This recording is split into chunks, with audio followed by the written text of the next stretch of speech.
The voyage started just like any other. The cargo ship SS Cotopaxi is making another journey to Havana, Cuba, to deliver coal. It's November 29, 1925.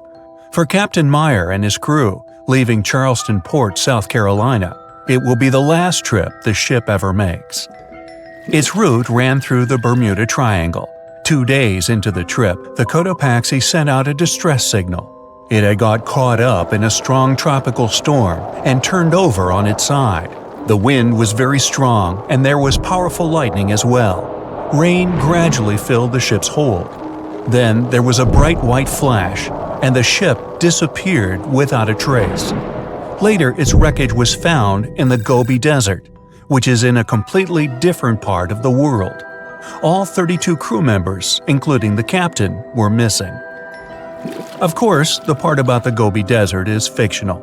For one of his movies, Steven Spielberg came up with the idea that the ship was moved there by aliens. Still, in real life, the ship was never found, and its crew really did disappear. It was officially declared missing a month afterward, and nobody could find the wreck. It seems like a classic case of mysterious things going on in the Bermuda Triangle. But most mysteries are solved sooner or later. In 2020, the Cotopaxi was found. A man named Michael Barnett had moved to Florida to study shipwrecks off the coast. One wreck in particular really caught his attention. It was much larger than the others, and the locals called it the Bear Wreck. It was about 40 miles from St. Augustine in northern Florida, but no one had ever managed to identify the rusty hull. So Michael started to do some detective work. He measured the size of the shipwreck and started working through all the information he could find. He researched hundreds of old newspapers, leafed through insurance records, and looked at artifacts found on the wreck. After hundreds of hours of hard work, Michael was sure it was the Cotopaxi. But a few years before, there had been a rumor that the same ship had been found off the coast of Cuba. The Coast Guard found the wreck of a cargo ship about the same size that looked a lot like the one lost in 1925. Michael was sure they were wrong, so he teamed up with some science journalists and kept investigating. Soon they discovered something that seemed to confirm Michael's belief. Divers found brass valves with the letters SV on them in the wreckage of the ship. Michael suggested these initials referred to Scott Valve Manufacturing Company. The headquarters of this company was in Michigan, not far from where the Cotopaxi had been built. The company had probably supplied parts for the Cotopaxi. So the puzzle seemed to be solved. The Bear Wreck was really the missing cargo ship. But Michael still needed to work out why the ship had sunk. Did something mysterious really happen to the Cotopaxi in the Bermuda Triangle? Later, Michael found the testimony of the ship's carpenter among some old papers. The carpenter claimed that the hatches covering the coal on the ship had been in a terrible condition before it sank. Repair work on the covers wasn't finished before the crew got the order to sail to Cuba. So if the hatch covers were still broken during the trip, water could have easily gotten on board. This water probably flooded the hole during the tropical storm. This was the real reason why the Cotopaxi went down. There was really nothing mysterious about it. It was just a mistake made by ordinary people. But this is just one example out of dozens, or even hundreds, where ships and planes have gone missing in the Bermuda Triangle. We still can't explain some of these incidents. It seems like there really is something weird going on there. One of these strange events happened in 1948. A passenger jet was headed for Miami from San Juan, Puerto Rico. It disappeared in the same area as the Cotopaxi. The 32 people on board vanished without a trace. The weather was clear throughout the flight, but experts think that when the plane was about 50 miles from the coast, it could have been hit by a strong wind that knocked it off course. Years later, a similar plane was found in the area of the Bermuda Triangle, but because no one could work out the registration, it was impossible to say for sure if it was the same one. Something even stranger occurred not long before, in 1945. 5 planes went missing all at the same time. Some trainee pilots were practicing their navigation skills. But when they'd finished, it seems they couldn't find their way back home and disappeared. Many people assume they just ran out of fuel. This seems likely, but still, the circumstances were really strange. The trainees were being supervised by an experienced pilot who had 2,500 hours of flight time.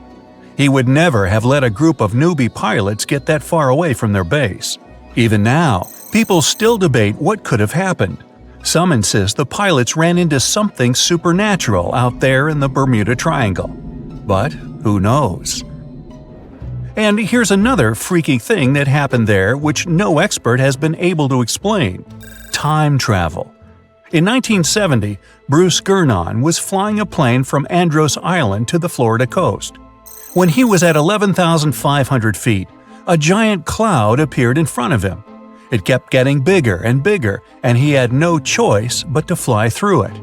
As soon as he did, the plane was surrounded by darkness. It was as if the day had turned to night in a split second. Suddenly, Bruce began to see white flashes of light around him. They were so bright that they lit up the entire sky. But they weren't lightning bolts, although he couldn't really explain what they were. The plane continued through the strange cloud for almost a half an hour. Bruce noticed that the cloud changed shape during this time. The space around the plane turned into a tunnel. Then the tunnel started narrowing. Bruce became really tense as he tried to cope with the plane's controls. All his instruments and navigation equipment were going crazy, and the electronics stopped working. Then, a white light appeared at the end of the tunnel. Just like in the movies, the plane escaped the closing cloud tunnel at the very last second. Everything was fine, but now Bruce found himself in some white fog. He had no idea where he was. Then he managed to contact ground control. He was shocked when he learned that his plane was already in the airspace above Miami. It seemed that something impossible had happened. Bruce was meant to cover a distance of about 250 miles during the flight. This usually took 1.5 hours, but he had managed it in just 47 minutes. Almost 2 times faster than normal. When Bruce landed, he went to check the amount of fuel left in the tank. It turned out he'd used up a lot less than the normal amount of fuel as well. Could there be a logical explanation for the time-traveling plane? Well, records show that a large number of sunspots were detected on the surface of the sun that day, and there was a strong solar wind. This could easily have made the electronics and devices on the plane go crazy. But what about the mysterious cloud? The Florida coast is a place where 2 large air currents meet. One has a high pressure and the other is a low pressure one. This causes a lot of storm clouds in the area. But people still debate how Bruce was able to cover the distance so quickly. Some people say that some kind of mysterious dark energy was involved. Others say it was a gravitational anomaly that curves space and time. Others think that Bruce is just a fraud. We still don't know the truth. So, is there really something supernatural about the Bermuda Triangle? Or is it all just coincidences and made-up stories? The truth is that no more planes and ships disappear in the Bermuda Triangle than anywhere else in the world. The moon shines brightly and illuminates the black water of the ocean. Thick fog descends on it in ominous silence. Then, it's suddenly broken by the creaking of wooden boards, followed by a rippling of the waves. Through the fog, you see the outline of an old large ship. Its hull is rusty, and a strange cold is coming from it. But the most unsettling thing is that there's no one on the deck. The ship sails without a crew. No, this isn't a mythical Flying Dutchman, but a very real ghost ship. September 2nd, 2019. The British Royal Navy's ice patrol ship, called the HMS Protector, sails through the calm waters of the Atlantic Ocean. The time is 11 p.m. Some of the ship's crew are on deck, while others are sleeping in their cabins. The captain steers the ship and looks straight at the horizon. The sky is lit up by an orange twilight, and clouds float in the distance. Suddenly, against this beautiful landscape, one of the sailors notices the black silhouette of an unknown ship. The captain slows down and steers the ship a little closer to the mysterious vessel. This is an old cargo ship, 250 feet long. Attempts to contact the crew members lead to nothing. It seems the unknown boat is floating in the ocean by itself. There's no one on board, at least no one alive. The deck of the ship creaks from rocking on the waves. The sun sinks below the horizon and it gets dark. The ship looks terrifying. British sailors don't dare to climb on that strange deck. They take a photo, post it on the internet, and sail away. Many people on the internet will assume the sailors met a real ghost ship. 5 months later, we're in the village of Ballycotton in County Cork, Ireland. A local leaves the house early in the morning to go for a daily run. Music in his headphones, fresh cool air, and a scenic route are ideal conditions for a good workout. The jogger runs along the road on the coast of the Celtic Sea. There was a strong storm last night, and now the sea looks calm. The man runs along the top of a low cliff and notices a huge vessel. An old rusty cargo ship 250 feet long lies on the beach, right among the rocks. No people on board. It seems the ship has been here for ages, but the local is sure this vessel wasn't here yesterday. A little later, it turns out this is the same ship that the sailors from the HMS Protector saw 5 months ago, thousands of miles from this place. The cargo ship, called the Alta, was built in 1976. Nobody knows who used it all this time and for what purposes. It's only known that in 2017, the ship was purchased by a new owner and marked with the flag of Tanzania. It's important to say that almost all cargo ships are equipped with AIS, Automatic Identification System, which is needed to track ship movements in the ocean. Since 2015, something strange started happening with the Alta's AIS. The ship disappeared from the satellites, then reappeared again. Over the past few years, this ship had changed several names and flags. It's not surprising that its AIS shut off and turned on numerous times. It's said that some of those who disable AIS on their ships do so to hide outlaw activities. The ship's captain, whoever it was, clearly didn't want to show the Alta's movements.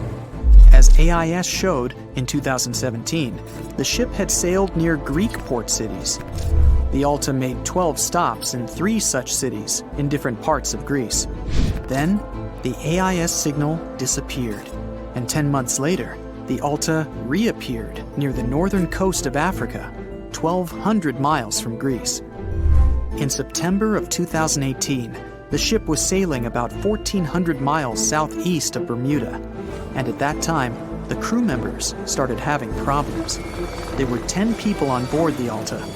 On September 19th, the ship's engine failed right in the middle of the Atlantic Ocean. The nearest shore was very far away. The ship began to drift. As days passed, the crew couldn't fix the vessel. Food supplies were running low. The crew started to panic and tried to contact someone. The situation got worse as a strong hurricane was approaching the place where the ship broke down. Crew members contacted the U.S. Coast Guard. On October 2nd, a helicopter headed towards the ship. Food and water were unloaded on the Alta. This was enough for the crew to bide their time for several days. About a week later, a rescue boat sailed about 1,500 miles to reach the Alta and help the stranded sailors. Shortly before the start of the hurricane, American rescuers succeeded. The entire crew of the wrecked ship was taken to Puerto Rico. The Alta remained drifting in the ocean. After a while, another ship arrived to tow it to the coast of Guyana. Then, something went wrong again. The ship was hijacked. Who did it and why remains a mystery to this day. But then, for some unknown reason, the thieves decided to abandon the ship and left it to drift in the ocean. For almost a year, the ship's location couldn't be tracked. Then, in September 2019, the vessel was found by the British Royal Navy. How the Alta was able to cover the distance across the Atlantic and wash up on the coast of Ireland is unknown. an investigation has been launched in Ireland. It's necessary to identify the owner of the vessel and find a responsible person to take on the task of towing it. But no one has since been found. Once, an unknown person called the Irish authorities and introduced themselves as the owner of the ship, but didn't provide any evidence. Several barrels of oil were found on board the Alta. To dismantle the ship, the Irish authorities will need to spend about 10 million euros. Local residents are annoyed by the wreck too. Corroding metal is bad for the environment, and kids have already snuck on board and posted a video on the internet from inside the abandoned ship. The further fate of the Alta remains unresolved. It's still lying there. That ship sailed in the ocean for just 2 years. Now imagine if some other managed to drift for 38. In all that time, no one could catch this ship, and people still seek it. That vessel is called the SS Baychimo. It was a merchant ship owned by a Canadian trading company. In 1931, the ship got stuck in ice off the coast of Alaska. A strong snowstorm began. The team waited a week for it to end, but the storm only intensified. One day, the weather improved a bit, and part of the team was evacuated to the nearest city. Another part of the crew, with the captain, set up camp near the ship. The storm started again and didn't stop for a long time. The blizzard was so heavy that the ship's captain couldn't see beyond his arm's reach. Finally, when the storm was over, the captain saw that the ship simply vanished. He decided the Baychimo sank during the storm. A week later, the ship was found, drifting near the place where it was lost. The hull of the ship was damaged so badly that it was unsafe to sail on it. The captain decided to abandon the ship. However, it didn't sink. For the next 38 years, it was drifting at various points along the Alaskan coast. Several times, people climbed on the ship, including native Alaskan residents and a group of researchers. Attempts to save the vessel from the sea ended in failure. The salvage operations were hampered by drifting ice and bad weather. The last time it was seen was in 1969. The ship was frozen and blocked by the ice. In 2006, the government created a special project to find the Baychimo. However, in all these years, the ship still hasn't been found. Its fate is unknown. It's likely that the ship has finally found peace and is now lying on the seabed of the Chukchi Sea. There's a ship drifting somewhere in the ocean without a crew. The last time someone saw it was over 50 years ago. Its story reminds of that of the Flying Dutchman, a ship that's bound to sail forever and bring disaster to whoever sees it at sea. At least the legend says so. Unlike the Flying Dutchman, the SS Baychimo was definitely real and built for a German company in Hamburg and began as an ordinary cargo ship. It was trading supplies between Hamburg and Sweden in the Baltic Sea starting from 1914. It had a strong steam engine and a hull made of steel. A few years later, it became British property. Then, in the 1920s, a Canadian company purchased it for around $18,000, a huge amount of money back then. The new owner, the Hudson's Bay Company, was actively using the ship for several years. They would often send it on voyages from its home port in Scotland to Siberia, Alaska, the Yukon, and the Northwest Territories. It also passed through the Panama Canal and even the Suez Canal, with fur pelts for sale on board. Sometimes it would also transport passengers. It had completed 9 successful voyages before this strip of good luck came to an end. Starting from the 1930s, SS Baychimo would have trouble with ice and storms. When it first got trapped in ice in October of 1931, some of the crew managed to escape to Alaska. 15 of 22 sailors decided to stay with their vessel and try to save it. They had furs and other valuable cargo worth around $58,000 aboard. The company sent them supplies to survive the winter. They set camp near the ship out of the hatches, tarpaulins, and other materials, and offloaded the cargo. At the end of November, a blizzard rushed through the area, and it seemed like it had taken the ship with it. The ice platform had survived, but the ship broke free. Some of the crew members were sure it had sunk. But soon after, they heard from one of the locals who had spotted their ship around 45 miles away from their camp. The crew moved on with their lives, and the ship started its journey as a runaway vessel. People would spot SS Baychimo once a year or so, all the way until 1965. It was mostly spotted off the coast of Alaska.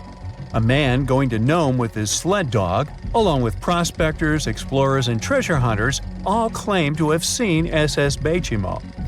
Someone tried to board it and take it to port, but ended up stranded on it for days because of horrible weather. Others got luckier and managed to take a whaleboat, some furniture, and other valuables from the vessel. Those who got close to the ship saw that it was damaged and missing the propeller. Still, it stayed afloat without a crew for at least 38 years and became the longest sailing ghost ship in history. In 2006, the Alaskan authorities started a project to solve the mystery of this ghost ship of the Arctic and finally find SS Baychimo, either still above or below the water. So far, the project has not been a success. SS Baychimo remains one of the estimated 4,000 ships that have disappeared off Alaskan shores. If the legend of the 17th century isn't lying, this ghost ship could be sailing somewhere along the Flying Dutchman. It belonged to the Dutch East India Company. Its captain managed to do the impossible for that time and sailed from Holland to Indonesia in only 3 months. They said he was flying over the sea, and some evil tongues explained that he had made a deal with evil forces to achieve that. Once the ship was sailing back home, its captain and crew disappeared without a trace. There are many versions of what happened to it. One of the first ones said it had tried to enter port at the Cape of Good Hope, got in a terrible storm, and sank as there was no captain to save it. Another legend says the captain had refused to obey the skies to let the ship sink during the storm. A scary light form then struck the boat and the crew, and it was condemned to forever wander without rest. Many sailors claim to have spotted the wandering Dutchman. The Duke of York, who was to become King of England, mentioned having seen it in Australian waters. Right after spotting the ship, the man who saw it first fell from the top of the mast and didn't survive. There were more encounters with this legendary ship up to the middle of the 20th century. Ships would nearly collide with it as the Flying Dutchman jumped out of the blue. Scientists have a more logical explanation for this mystery: Fata Morgana, not to be confused with Hakuna Matata. Now, when you're out at sea on a hot day and the air is all wavy, it feels like when you look at the road on a scorching summer day. That's because of something called atmospheric refraction. When light passes through different layers of air with different temperatures and densities, it bends and twists. Sometimes, under certain conditions, this bending of light can create really bizarre optical illusions over the ocean, like sightings of the Flying Dutchman. The Fata Morgana phenomenon can make distant objects appear distorted, stretched, or even lifted above the horizon. So you can see a ship far away, but because of the way the light is bending, it will look like it's floating above the water or even disappearing and reappearing. A Fata Morgana is most commonly seen in polar regions, especially over large sheets of ice that have a uniform low temperature. But you can see it anywhere, even in deserts and over lakes on hot days. The first stories about ghost ships go all the way back to ancient Greek and Roman mythology. One of the most famous ghost ships in history is the Mary Celeste. This brigantine was traveling from New York City to Genoa and was fully stocked with provisions, but missing a crew when it was discovered in the Atlantic Ocean in 1872. The crew's personal belongings were also there, completely undisturbed. The final entry in their log was made 10 days earlier. We still don't know what happened to its crew, and the ship has inspired many spooky stories and legends. The Lady Lovibond was another legendary schooner that is believed to have been wrecked off the coast of Kent in the middle of the 18th century. The story tells that the ship's captain, Simon Reed, had just got married and took his bride on board for a celebratory cruise, despite the superstition that it could bring bad luck. They were on their way to Portugal when the first mate, who is also in love with the captain's new wife, went mad because of jealousy, attacked another crew member, and then took over the wheel and steered the ship straight into the dreaded Goodwin Sands. No one aboard survived, and the schooner is said to reappear as a ghost vessel every 50 years. In present times, many vessels become abandoned and turned into ghost ships intentionally. There are thousands of them floating in U.S. rivers, lakes, channels, and coastal waters. Some people lose their boats in storms and other extreme weather. Others have to abandon their boats because maintaining them can cost 10% of the boat's price. Plus, docking a vessel can add up to several $1,000s every year. Most boats have been made of fiberglass, so an owner can't just recycle them as scrap metal. So, once they want to get rid of it, they often tie it to a dock and sneak away, or leave it floating far away from the shore, or just try to sink it. When ghost ships sink in shallow waters, they can cause damage to coral reefs, mangroves, marshlands, oyster habitats, and wetlands. Plus, they can collide with unsuspecting regular ships and cause real trouble. So, don't do that. Enough said. No matter what happens, don't stop! We almost got it! Two treasure seekers are digging frozen ground in a cornfield at night. It's raining hard, lightning is flashing, but these two guys keep working. And now the shovel hits something solid. No way! A treasure chest! They start digging faster and find a piece of a ship's engine. What the? Far from the seas and lakes, somewhere under the fields of Kansas City, they found a giant sunken ship. How is this possible? Now you'll see. Some people spend their lives searching for shipwrecks with treasures underground. One of them is explorer David Hawley. He's been looking for such ships far from the seas, rivers, and oceans for many years. He does this because he likes the feeling of adventure. The holds of these ships may contain chests of gold, antiques, and artifacts. And you can get a lot of money for them. David says you don't have to go into the ocean to find a sunken ship. They may be lying in your backyard. But why do ships end up buried underground among fields, farms, and plains? Let's find out using the example of steamboat Great White Arabia. According to old records, the newspaper clippings, this ship had been carrying about 200 tons of treasure before it sank in 1856. Many rumors and local legends said the ship was lying underground, a few miles northeast of Kansas City. It was there because people deliberately altered the riverbed and channels of the Missouri River in the second half of the 19th century. They artificially brought the shores closer to each other. They narrowed the river to increase the flow's speed, so boats could sail much faster. In the 19th century, steamboats were the most popular means of transporting passengers and goods. Before railroads, they extended the western border across the Mississippi and Missouri rivers and brought supplies to people. That's why it was so important to increase the speed of their movement. So, on September 5, 1856, Arabia was sailing along such an estuary. It came across a snag sticking out of the water. A piece of log quickly flooded the ship. Fortunately, all passengers were evacuated. But the steamer and its precious cargo reached the silt bottom of the Missouri River in a few minutes. Several years had passed. Everyone forgot about the vessel. During this time, the course of the Missouri River had changed. But Arabia remained under the wet, muddy bottom. The soil level above it was getting higher, and the ground was losing moisture. Eventually, many decades later, a cornfield formed above the sunken ship.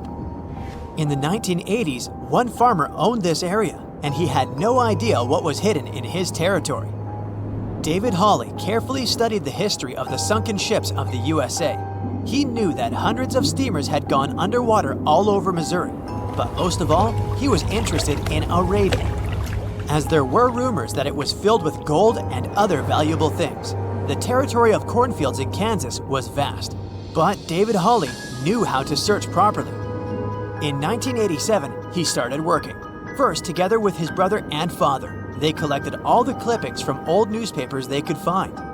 They were looking not only for information about the steamer, but also for maps of the Missouri River. They tracked its historical changes, checked the dates, and identified a large area where the steamer sank. Next, they used electromagnetic testing and other geological stuff to study the soil and find the right place. They searched for differences in ground moisture and density. Then, they went through the territory with powerful metal detectors.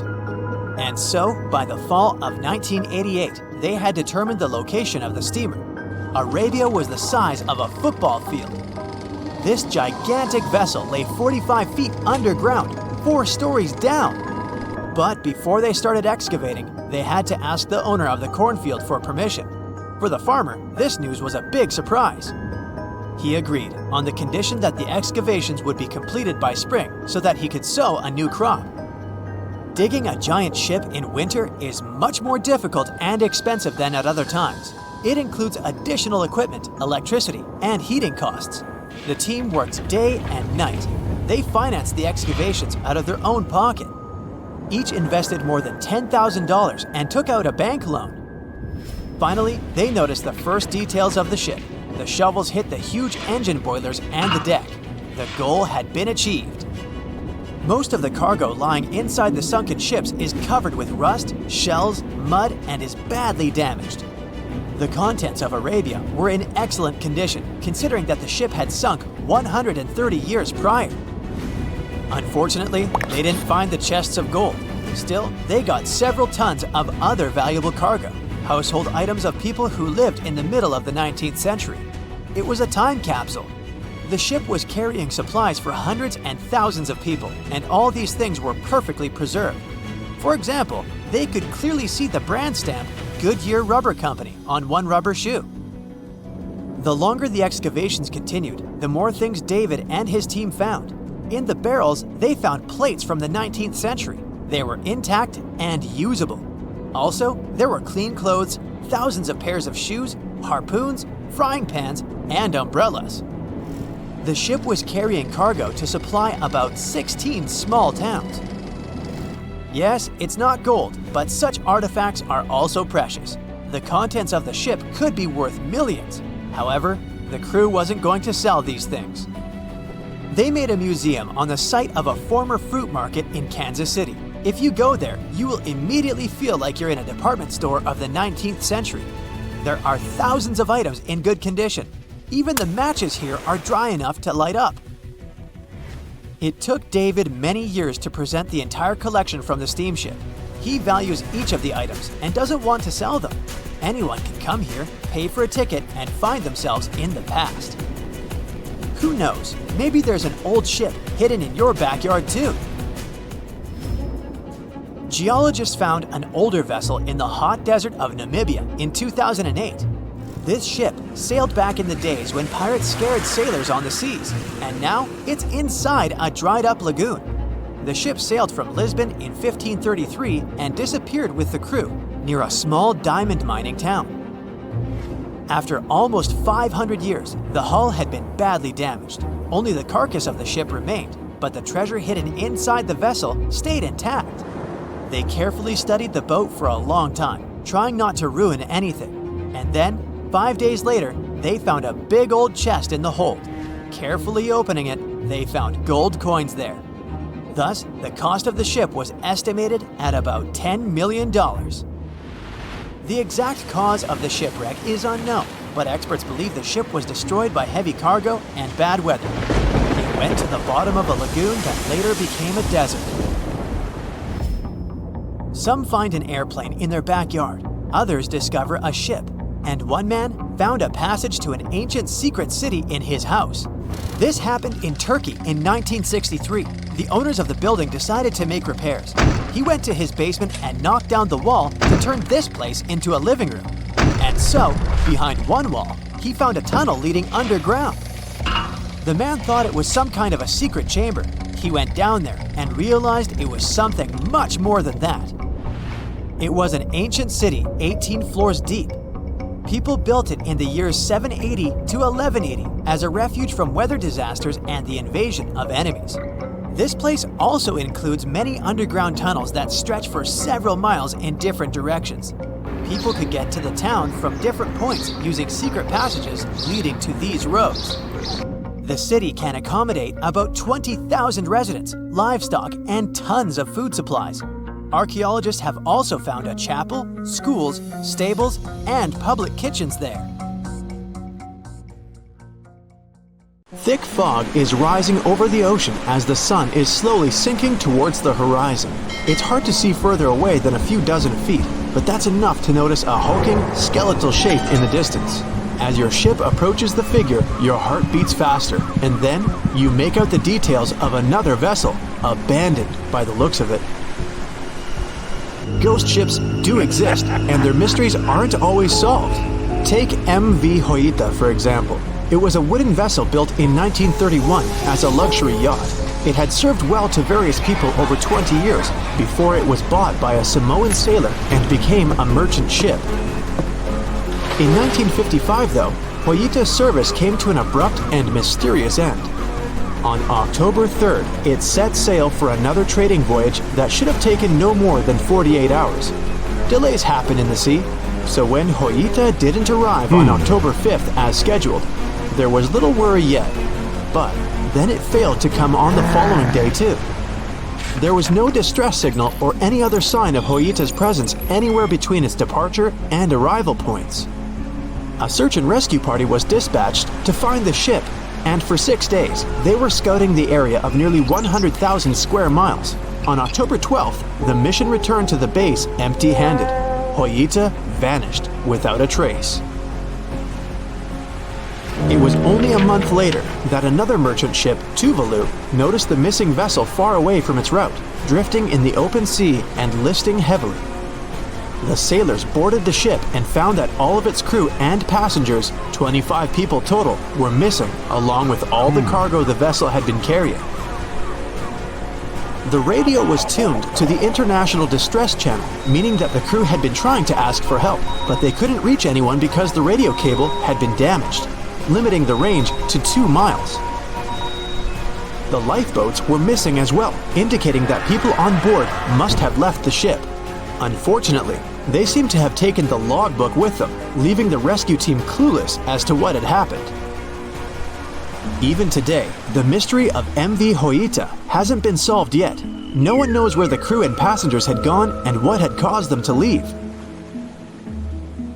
SV Carroll A Deering wasn't a ghost ship in the usual sense of the word. There are no sightings of it in the open sea. Instead, it was found on the shore, but the circumstances of it running aground are a puzzle shrouded in mystery. Carroll A Deering was built in 1919 in Maine, and it was a large vessel made for commercial voyages.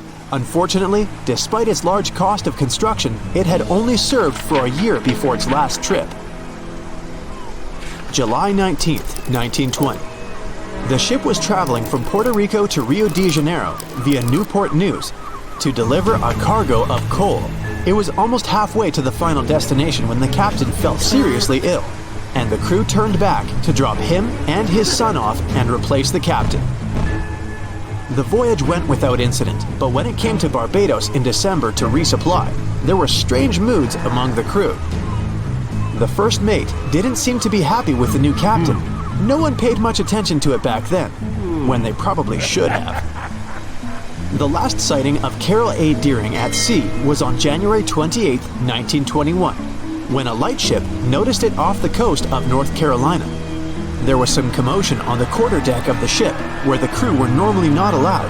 Then, another vessel sighted it, but there was already no one on the decks. On January 31st, the merchant ship was found hard aground in the Diamond Shoals, a site notorious for numerous shipwrecks that had been occupying there for centuries. When the search and rescue party boarded the ship, they found it abandoned, the log and personal belongings of the crew gone, along with the 2 lifeboats. There is still no answer to what happened on board of Carroll A. Deering that January, although the most popular version was mutiny. Maybe we'll never find out the truth though. SS Baychimo is perhaps one of the most notable ghost ships in history. This large cargo steamer was built in 1914 in Sweden and plodded its way dutifully over 16 years, trading provisions for pelts with native tribes of Alaska and Canada. But then, on October 1st, 1931, Baychimo got caught in pack ice. At first, it seemed the crew would be able to wait it out and continue on their route because the ship broke free in a couple of days. But in less than a week, it became caught again, this time for good. In another week, a rescue party was sent to fetch 22 of the Baychimo's crew, while another 15 remained behind to wait through the winter if necessary and get the ship back.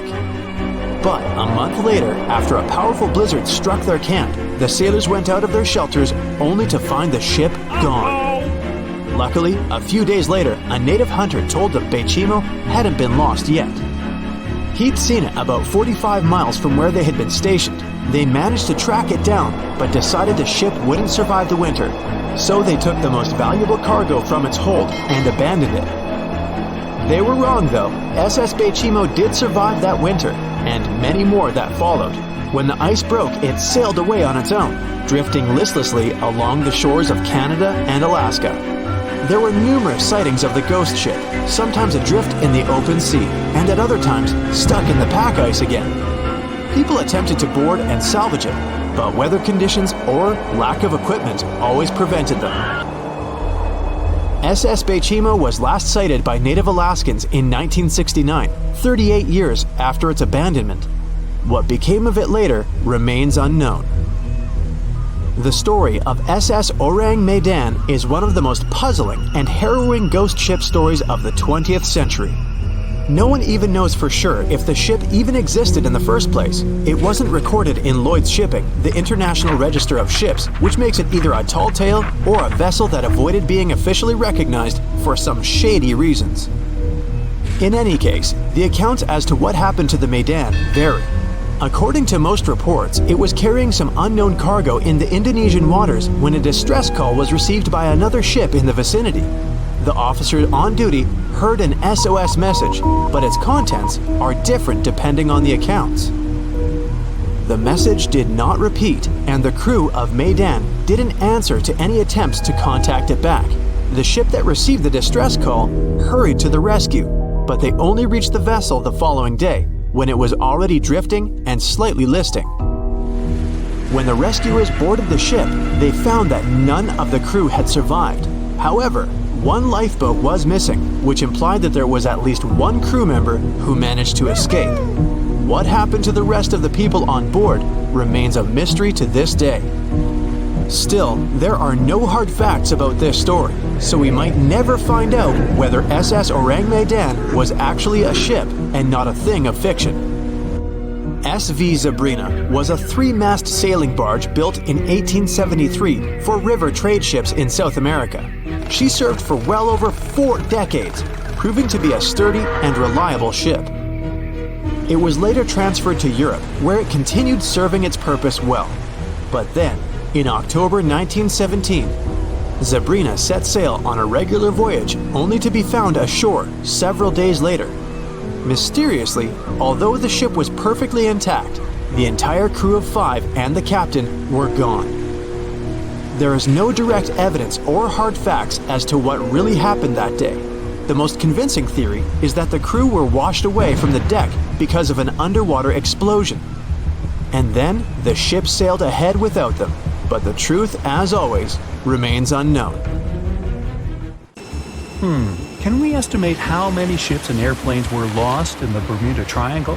Have their disappearances resulted from human error or weather phenomena? Let's try to find out. We have a curious story of the SS Cotopaxi. This ship vanished in 1925, traveling from Charleston, South Carolina to Havana, Cuba. It never reached its destination. Years later, in the 1980s, a wreck was found 40 miles off St. Augustine, Florida. Since specialists could not precisely determine what and where it came from, they nicknamed it Bear Wreck. It took many additional years of work, done mainly by marine biologists, to identify that this ship was indeed the missing SS Cotopaxi. This was confirmed in January 2020. How did the ship just reappear?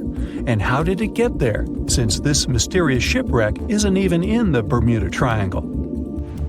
Now, let's see who came up with this term, Bermuda Triangle. Can you actually pinpoint the triangle on a map?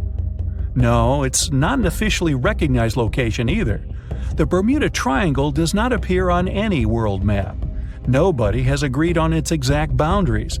There are only assumptions with approximations of the entire area ranging between 500,000 and 1.5 million square miles. By all approximations, the region has a vaguely triangular shape.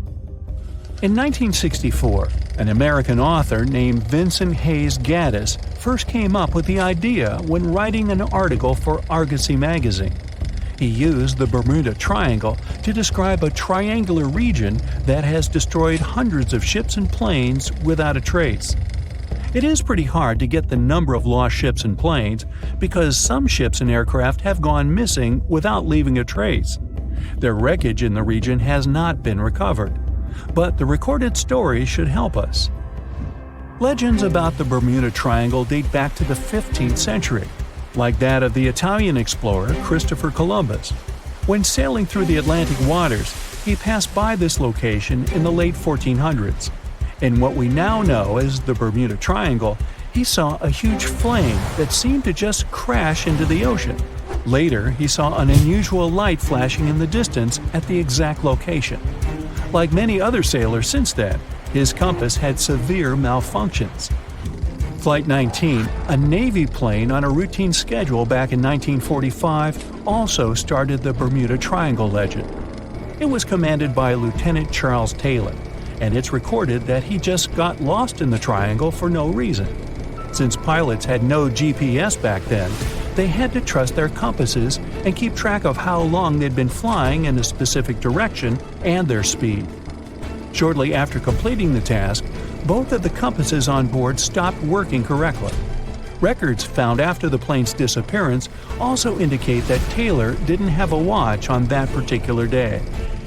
The initial report stated that pilot error was to blame for this unfortunate event. However, because people weren't satisfied with this outcome, it was changed to causes or reasons unknown after several reviews. One surviving pilot named Bruce Guerin suggested he went through an electronic fog while passing above the triangle, making him travel through time. In 1970, when this incident happened, he was flying his aircraft when it was surrounded by two huge clouds that formed a whirlpool and spiraled. Like many others before him, he noticed that his navigation devices were malfunctioning. When he eventually made it out of those clouds, he discovered that his flight had only taken 35 minutes. It should have taken 75 in total. Since he had no other reasonable explanation for what he went through, he believed he must have been pushed forward in time. It's not only strange-looking clouds that have been seen above the Bermuda Triangle. In 2014, a pilot recalled almost colliding with a flying object that he could not identify whatsoever. Some of these strange encounters were even caught on tape. It's the case of an early 2015 flight whose passengers noticed a curious object just floating over the ocean. The pilots have yet to figure out what they actually saw back there. Okay, not all of the possible explanations have been this unusual. Oceanographers, for example, have also tried to explain why ships disappear around here. So they recently came back to one of their old theories: rogue waves. These are immense walls of water that just pop up suddenly. If multiple such waves rise simultaneously, they overlap like a wave sandwich. If one single wave can reach over 30 feet tall and happen simultaneously, it can create a rogue wave that can surpass 100 feet high. These types of waves can quickly overtake even the biggest of ships. Meteorologists came up with their own explanation too: hexagonal clouds. These unusual types of clouds can generate winds of up to 170 miles per hour, and they're pretty significant too, some reaching 20 to 55 miles across. As such, waves inside these wind giants can go as high as 45 feet. The Earth's own magnetic force might also have something to do with it. Within the Bermuda Triangle, compasses point to true north, the geographic North Pole, rather than magnetic north, the shifting magnetic North Pole. Some have even explained that since these two perfectly overlap in the Bermuda Triangle, it can cause a magnetic phenomenon that could make navigational devices malfunction. It's called the Agonic Line. The problem is that scientists have discovered that this line moves each year. It might have passed through the Bermuda Triangle at one point, but it's now through the Gulf of Mexico. Other strange natural phenomenon found along the coast of Norway could help explain why the Bermuda Triangle has claimed so many ships. There are some deep craters there, measuring up to half a mile wide and are 150 feet deep. Scientists believe they were created by methane gas bubbles. This gas seems to be leaking from deposits hidden deep in the seabed. Once the gas reaches a certain quantity, it bursts to the surface and causes eruptions. So, do pilots and ship captains actually avoid this area today? Could this explain why there are fewer ships that get lost there nowadays? But if you've ever flown from Miami to San Juan, Puerto Rico, you probably know that's not true. As for ships, if people would avoid the Bermuda Triangle, nearly all Caribbean vacations would be spoiled. To this day, there are a lot of flights that go over the Bermuda Triangle, so it's clear nobody is avoiding it. This place is one of the most heavily traveled shipping lanes in the world. Nowadays, the Bermuda Triangle has heavy daily traffic, both by sea and air. But the Bermuda Triangle is indeed subject to tropical storms and hurricanes that happen very often. Let's also keep in mind that the Gulf Stream, a strong ocean current that causes sharp changes in local weather, passes through the Bermuda Triangle.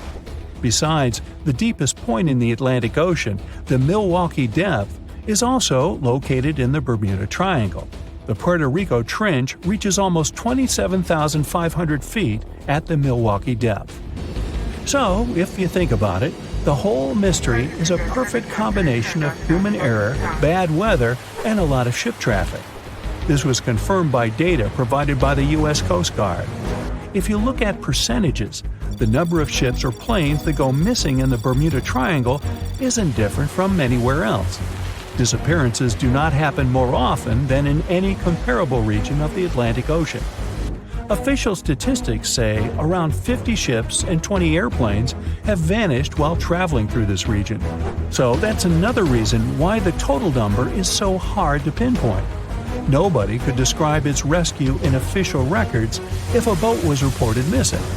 There are also some events that, it turns out, didn't happen at all, adding to those false reports, like that of a plane crash back in 1937 off Daytona Beach, Florida, that local papers surprisingly revealed nothing about.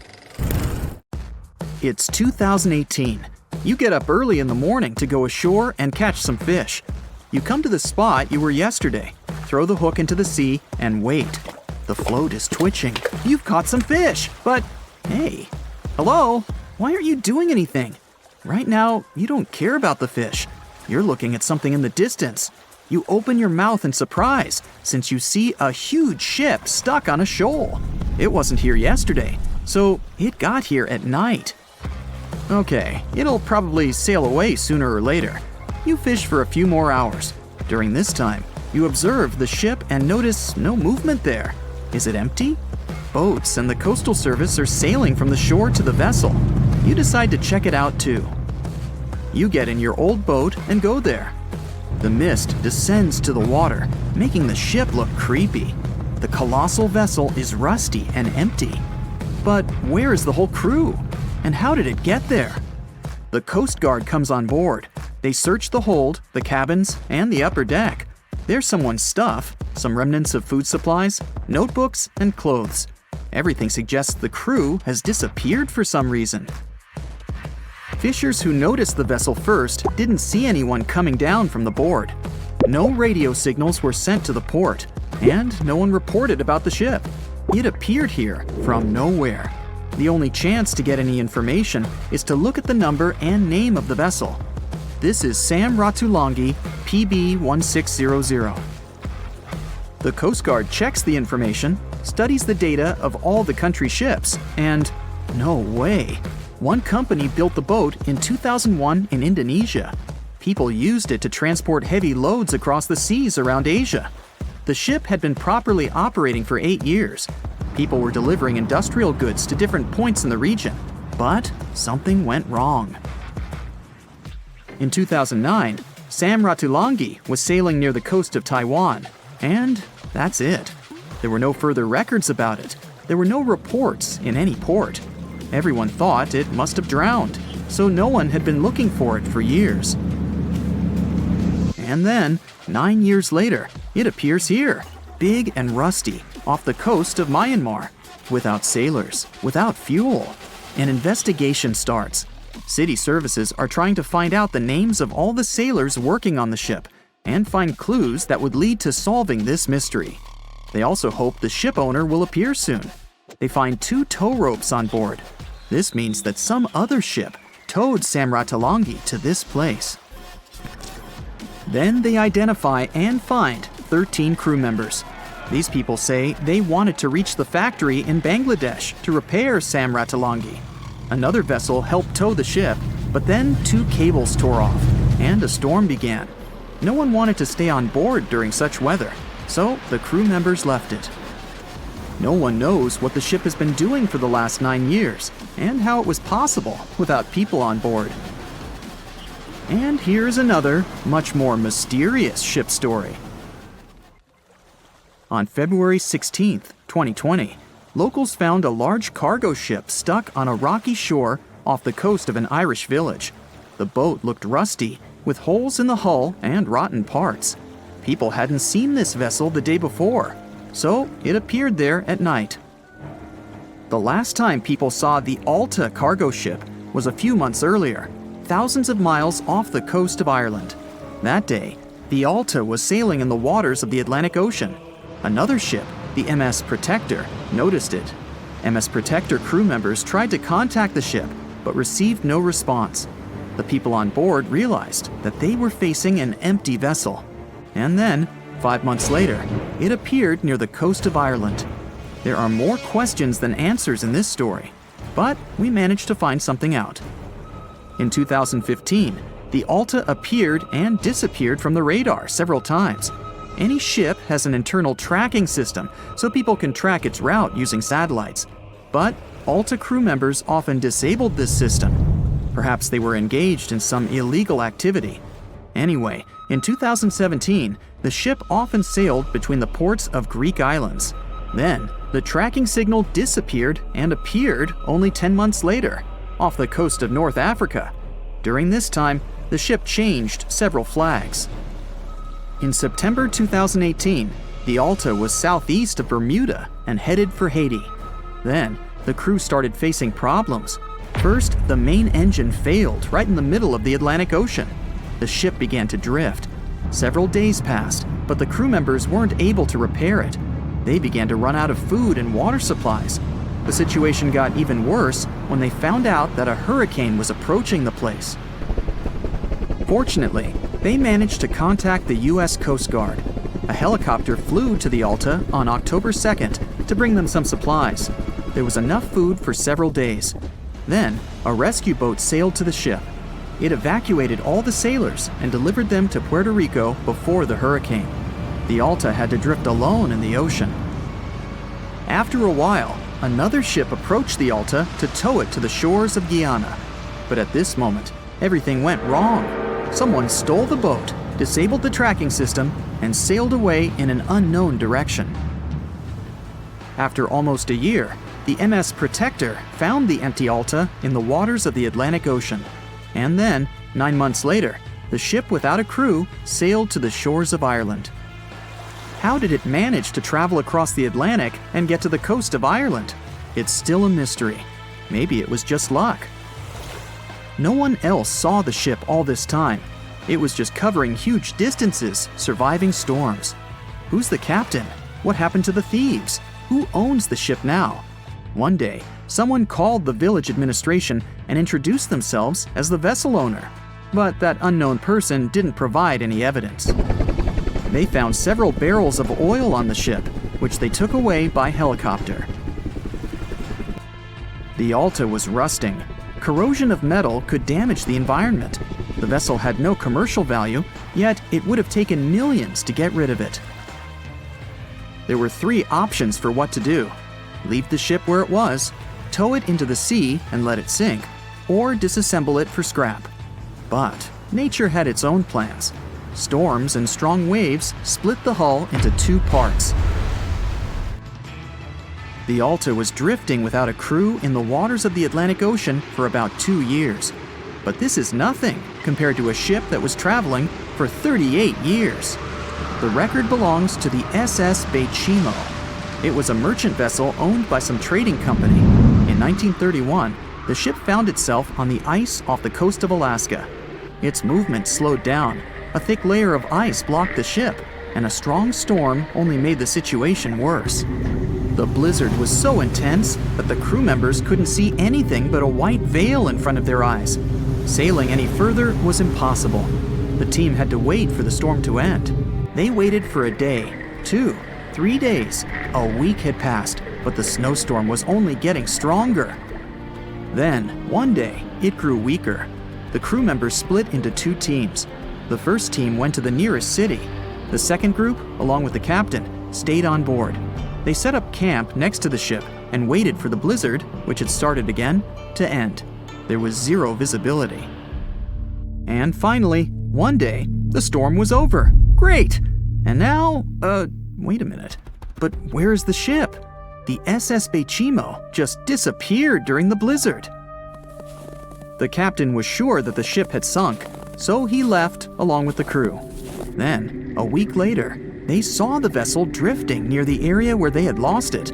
The hull was damaged so severely that it was unsafe to sail on it. Repairing the ship would be pointless and expensive, so the captain decided to abandon it. He was sure that it would go underwater sooner or later, but it stayed afloat for the next few days, the next few months, and a few years. People had reported seeing it at various points along the coast of Alaska for 38 years. The last record of the SS Baychimo is dated 1969. Those who saw it claimed the ship was completely frozen, almost merged with the ice. Some people planned to start an expedition to find the ship, but all attempts were unsuccessful.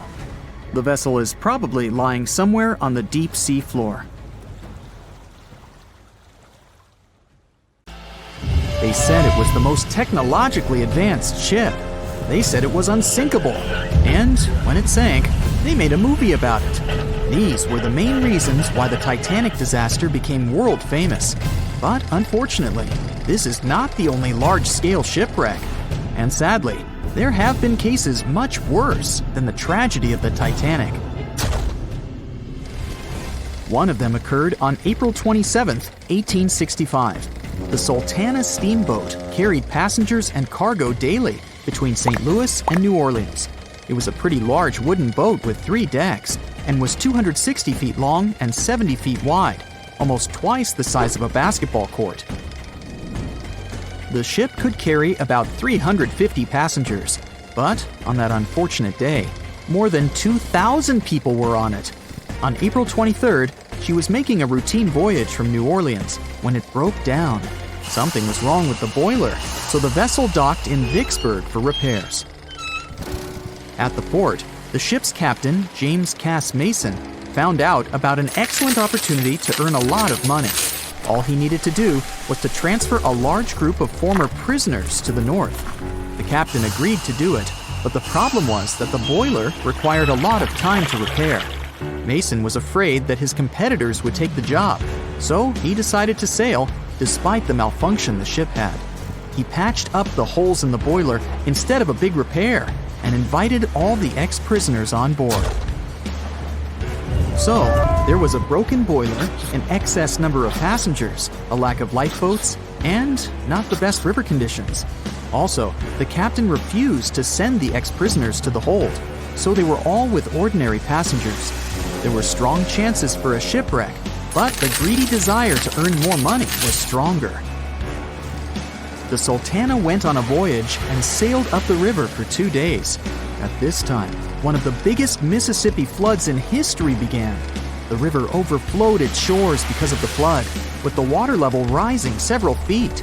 All the trees on the shore disappeared, and only the tops were sticking out of the water. The ship sailed opposite this powerful current, making the boiler work too hard. On the evening of April 26th, the Sultana arrived in Memphis, Tennessee, and they loaded even more, 120 tons of sugar and 200 passengers. She got incredibly heavy. Around midnight, the ship continued its dangerous journey. The captain sailed to barges to load a shipment of coal. At 1 a.m., the vessel left the barge. At 2 a.m., the broken boiler, unable to withstand the load, suddenly exploded. The Sultana was just 7 miles north of Memphis. Few people survived that day. The problem was that passengers trying to escape from the fire jumped into a cold river with a strong current. The Sultana disaster is considered the most tragic shipwreck in the history of the United States. The exact number of those who didn't survive is still unknown. According to various sources, this number was from 961 to 1,800 people. Don't be surprised that almost no one knows this story. There were many more survivors in the Titanic tragedy, and everybody heard about it. But the Sultana sank during one high-profile event. 12 days before the shipwreck, the country lost Abraham Lincoln. People hadn't yet recovered from this news, so no one paid much attention to the tragedy of the Sultana. Many catastrophes happened quite recently by historical standards. One of them occurred in 2002. The ferry La Jula was a Senegalese vessel. The ferry sailed twice a week, mainly along the coast of Dakar, carrying passengers who traded mango and palm oil. It made daily voyages and never faced severe problems thanks to modern rescue equipment and good repair service. But one day, the ship's crew discovered a malfunction and sent the boat to port. For almost a year, La Jula was in a non-working condition, awaiting repairs. But it didn't get high-quality service. After poor maintenance, the ferry set off on its last voyage. On September 26, 2002, La Jula sailed between southern Senegal and Dakar, and at 11 p.m. headed toward Gambia, where a strong storm began. The wind raised high waves, but this wasn't critical for the large passenger ship unless the number of people on board didn't exceed the established norm. La Jula was supposed to carry about 500 passengers, but had many more people that day. Too many passengers, poor repairs, and a strong storm caused severe problems for the ship. But the main factor in the shipwreck was that La Jula was only built for sailing in coastal waters, but that day, it sailed far from the shore. Big waves started rocking the boat, and at some point, it just turned upside down. The ship's deck went underwater, and its lower part stuck above the surface like an iceberg. All the passengers sitting in cabins fell on the ceiling and lost their orientation in space. There were no holes or damage in the ship's hull, and water flooded the lower decks for a long time. The vessel stood in a twisted position for several hours. Then, the boat began to sink when the water seeped through the deck and hold. The ocean was warm, but no one came to save the passengers. People had to wait almost 4 days to be rescued. Unfortunately, only a few managed to survive. The Philippines is a very dangerous area for ships. This place consists of several thousand islands and a vast area with shallow water. Ships can run aground and damage the hull with reefs and pitfalls. On September 20th, 1987, one of the most terrible disasters in navigation history occurred there. A Philippine passenger ferry called Dona Paz left one of the islands and sailed toward Manila. The sun was shining, the ocean was calm, and the visibility was good. But for some reason, the crew members didn't notice how the tanker Vector was approaching them. The two ships collided at low speed. The collision wasn't strong, but the problem was that the Vector had tons of oil on board, and the Dona Paz crashed into the cargo hold where that oil was stored.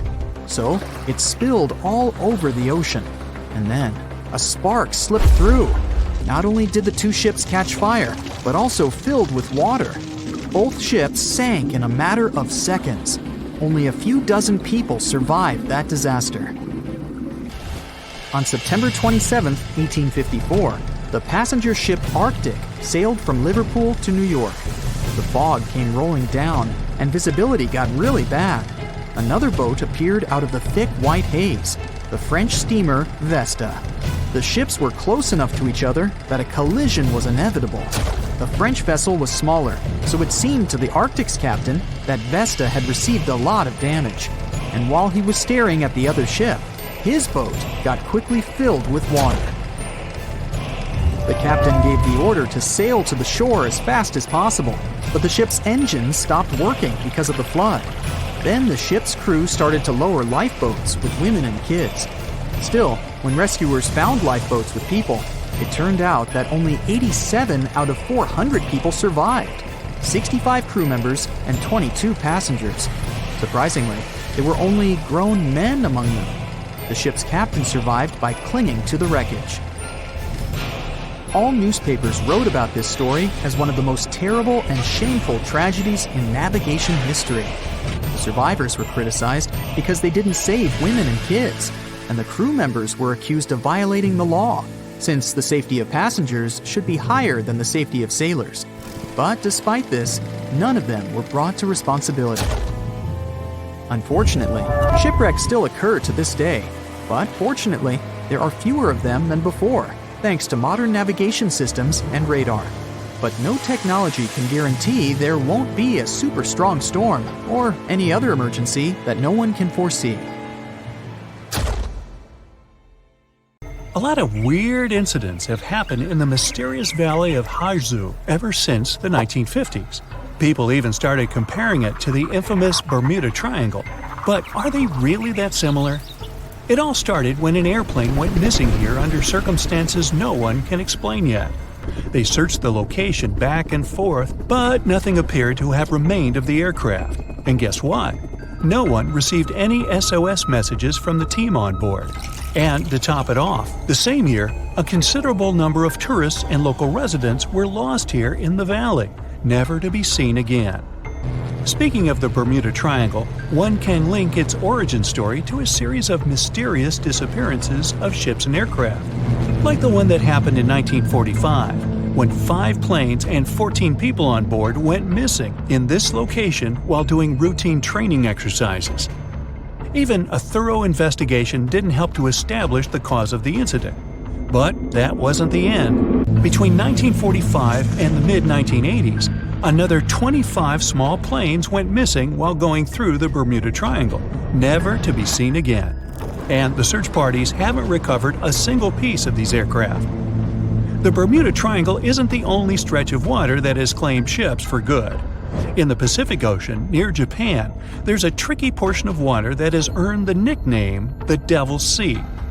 The best known out of all of these disappearances is that of a fishery patrol vessel that went missing in 1953. On board were 31 crew members and scientists who were looking to investigate a recently formed volcanic island. What happened to this ship and all the people on board? We'll never know, I guess, since they never found the ship or the crew members, and there was literally no trace of them left behind. Back in 1911, a standard train was scheduled to depart from a railway station in Rome, hoping to reach the city of Milan. Needless to say, none of the 106 passengers ever made it to the destination, and no one has ever seen them again. What happened to these people and to their train? Were they really lost forever? Some people seem to believe this isn't the case. As it was completing its journey, the train was supposed to pass through a long tunnel. It did enter it, but never came out the other end of the tunnel. Nothing was left of the train, and it seemed like it literally just vanished into thin air. Only 2 of the passengers were found, but they were quite unwell at the time, and their stories did not seem to make much sense. They spoke of a dense fog that they simply jumped out of because they got so scared. 15 years later, a story spread about a group of 104 Italian people that popped up in Mexico City, claiming they had arrived by train from Rome. If that's not weird enough, the story appears to have been reported back in 1845, 66 years before the train even departed in the first place. Of course, nobody at the time actually took these people seriously, But you can't help but wonder, did they actually time travel via the Roman tunnel, or is it just another urban myth? What do you think? The Lost Colony is the story of a strange phenomenon that happened back in the late 1500s. A group of people from England had moved into a colony on Roanoke Island off the coast of present-day North Carolina. But they soon realized they didn't have enough supplies. To fix this, the colony's governor decided to head back to England to get some. He didn't manage to come back for another 3 years. When he finally did, he was astonished at what was left behind. Nothing. The entire population of the colony was gone. The only reminder of what had been there was a single word carved into a tree. To this day, nobody knows what might have happened to these people or what the carved word means. A lighthouse without an operator? You might think that can't possibly be true, but hear me out. Located in the northwestern part of Scotland are the Flannan Isles. There's nothing fancy about them since they're nothing more than a bunch of rocks and grass. But there is a famous lighthouse here hiding a dark secret. In 1900, all 3 of the lighthouse's keepers mysteriously disappeared, never to be seen again. Ever since, the islands have been completely abandoned. The lighthouse became one of those with an automated system in the 1970s. No list of places where things go missing could be complete without this mysterious forest located in Transylvania, a region in Romania. And no, it has nothing to do with the famous Count Dracula, if that's what you're thinking. It's called the Hoya Forest, and it's a place that has seen quite its share of unusual phenomena. Not only do people go missing here, but others have experienced all sorts of weird noises, from female voices to whispers. Some people claim to have time traveled between the spooky trees of the Hoya Forest. They say they had literally skipped a few hours before they went back. The Yellowhead Highway is a stretch of road located in British Columbia, Canada. One section of the road has received a lot of attention throughout the years, starting with the 1960s because of some mysterious disappearances. These events have earned it the nickname Highway of Tears. There is no reasonable explanation as to why people keep going missing here. What is more striking is that most of these people were young women. This triangular area that stretches above the desert and the Sierra Nevada mountains in the state of Nevada received quite a bit of attention because of a disappearance that happened back in 2007. A record-setting sailor, aviator, and adventurer named Steve Fawcett flew here in a small plane and then disappeared. They searched for Fawcett intensively for months, but didn't find any traces of him or the aircraft. 1 year later, the mystery of Fawcett's fate was finally solved when a hiker came across his ID cards, and later a search party found the plane's wreckage. It's one of the most visited natural resorts in the world, but Yosemite National Park carries some dark secrets of its own. Despite its beauty and abundance of wildlife, a total of 45 people went missing right here in this location. No one knows what happened to them. Hey, maybe we should ask the local bears. They might know something. There are even stories of people that disappeared from one region of the park only to pop up in a completely different location. This hasn't stopped over 3 million people that visit the park each year from wandering around this location, though. Whenever a ship happens to sink, you'd expect to at least find pieces of it on the bottom of the sea, right? Well, not if you're traveling through Lake Superior. It's located along the border of the United States and Canada, and became famous because of the great number of ships that went missing here. It may have something to do with the stormy winds, of course, but that doesn't explain why some ships simply vanish altogether, without a single piece of them ever to be found, not even at the bottom of the lake. It does gather a lot of tourists each year, though. They come here to scuba dive and see the remains of some of the ships that still lie here. The bottom of this lake even contains what's left of the notorious SS Edmund Fitzgerald. Back when it departed on June 7, 1958, it was the largest ship on North America's Great Lakes and, to this day, remains the largest ship ever to have sunk in the area. Similar to other events, the exact cause of the shipwreck remains a mystery.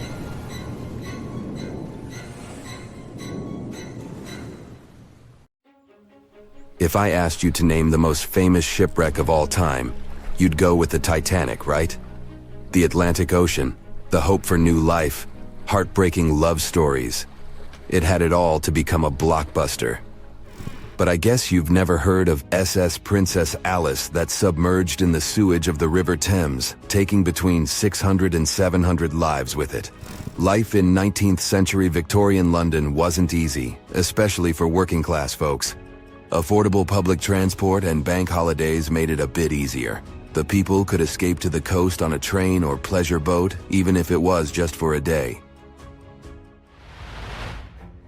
Sheerness on the Isle of Sheppey in Kent started as a fort under Henry VIII and then grew into a bustling town with a dockyard. When they added a railway station in 1863, it became a prime destination for day trippers and holidaymakers. Seaside promenades, charming piers, and a whole bunch of fun stuff to do by the sea. It had it all.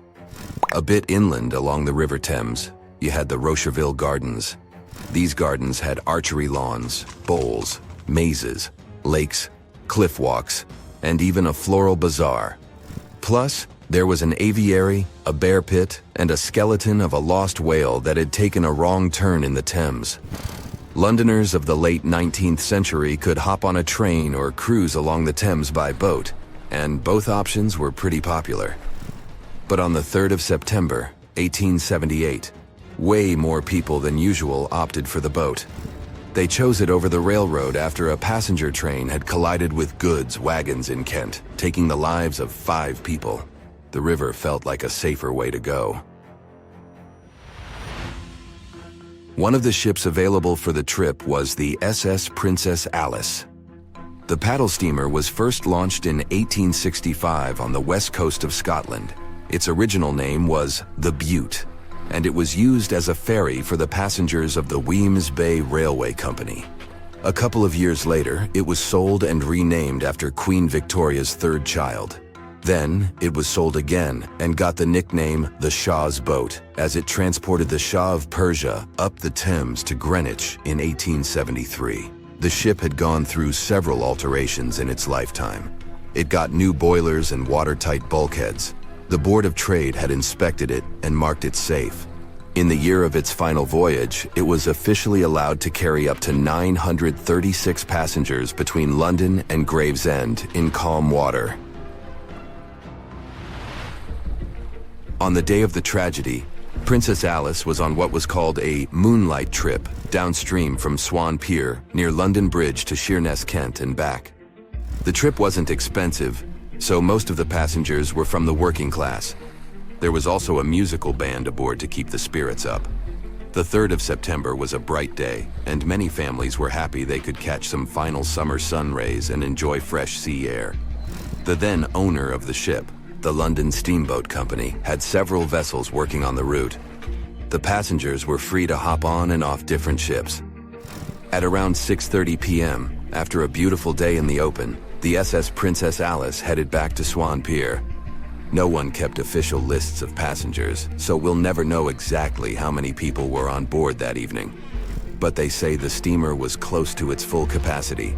As it got darker and cooler, many families decided to stay inside the saloon or in their cabins below. Some stories from the steamer sound like fate. The captain of Princess Alice let his steerer stay at Gravesend and replaced him with one of the passengers. John Ayres was a sailor but had little experience at the Thames or with a vessel like Princess Alice. Alfred Thomas Merriman, a chef from East London, had been offered to work on the steamer at the last moment. He was 30 years old and a father of 4, so he couldn't say no to extra money. At around 7:40 p.m., he was standing on the deck by the saloon door. By that time, Princess Alice had passed Tripcock Point and entered Galleon's Reach. The passengers could see the North Woolwich Pier in the distance. Many of them planned to disembark at that stop. And that's when Merriman noticed a huge ship carrying coal. It was Bywell Castle. This vessel normally carried coal to Africa, but it had just been repainted at a dry dock. Bywell Castle was going to Newcastle to pick up some coal and transport it to Alexandria, Egypt. The ship's captain, Harrison, wasn't too familiar with these waters, so he called in Christopher Dix, a seasoned Thames River pilot, to lend a hand, even though he didn't have to. The ship had a fancy raised forward part below the deck, and Dix couldn't quite see what was in front of him. So, they had a sailor on lookout duty. As they set sail from Millwall at the speed of 5 knots, 5.7 miles per hour, they tried to stick to the middle of the river, but other boats had other plans. When they were approaching Galleon's Reach, Dick spotted Princess Alice's red port light, headed their way, but planning to pass on the right side. At the same time, Grinstead, the captain of Princess Alice, was going against the river's flow, trying to find the smooth waters on the south side. He adjusted his course, steering into Bywell Castle's path. Both crews realized they were headed for a collision. Dix tried to steer clear and even ordered reverse full speed on the engines, but it was too late. The Bywell Castle collided head-on with the Princess Alice, which was much smaller, weighing less than a third of the 890-ton coal-carrying collier. It sliced the passenger steamer in two. As Merriman remembered later, laughter on board immediately changed into screaming and panic. Some people rushed to the bridge for safety. Merriman hurried to the captain, asking what to do next. The captain's response was grim. "We are sinking fast. Do your best." The ends of the steamer went high into the air, and the middle just sank, taking passengers with it. Those unfortunate ones who were below deck were tragically trapped. The impact caused tons of untreated sewage to gush from outlets near the collision site. The water became a frothy mess of unprocessed waste with a horrible odor. It was potent enough to make even the most resilient sailors retch. Amid the chaos, passengers struggled for life in the contaminated water. They inhaled lungfuls of hazardous waste without knowing. The crew aboard the Bywell Castle sprang into action. They dropped ropes from their deck, urging Princess Alice's passengers to climb aboard. Anything that could float, from planks to barrels, was tossed into the water to serve as flotation devices for those in need. Other members of their team launched a lifeboat, saving 14 people. Nearby boats, moored along the riverbanks, joined the mission, plucking survivors from the water. Many of Princess Alice's passengers didn't know how to swim, and it was even trickier for ladies wearing long, heavy dresses. Merriman was among the lucky ones who could swim. He first held on to a piece of wreckage, and then, when others got to it, swam away and caught onto a rope hanging over the side of the Bywell Castle. They managed to save around 130 people this way. Another survivor was Robert Haynes, who played in the Princess Alice band. He was fond of ships and had noticed the Bywell Castle a couple of minutes before the collision. He chose not to follow the rest of the band, who went downstairs for a break, and that saved his life. Princess Alice's sister ship, Duke of Teck, arrived 10 minutes too late to assist with the rescue efforts. Only 2 people who had been below deck or in the saloon managed to survive the collision. We still don't know the total count of lives taken on that day, but it's somewhere between 650 and 700. And what makes this story even more tragic is that it has been mostly forgotten. What is a boat doing in the middle of a desert? You would expect to find a seagoing vessel closer to shore. This is the question archaeologists had been asking for decades. In 1988, there was a storm near one of the most important archaeological sites in ancient Egypt. A wooden structure emerged from the sand. It was hollowed out by termites. Scientists were determined to solve its mystery. In 2000, they began excavating the site near Abydos, Abydos. An American team of experts soon discovered a boat that was 70 feet long, and it wasn't alone.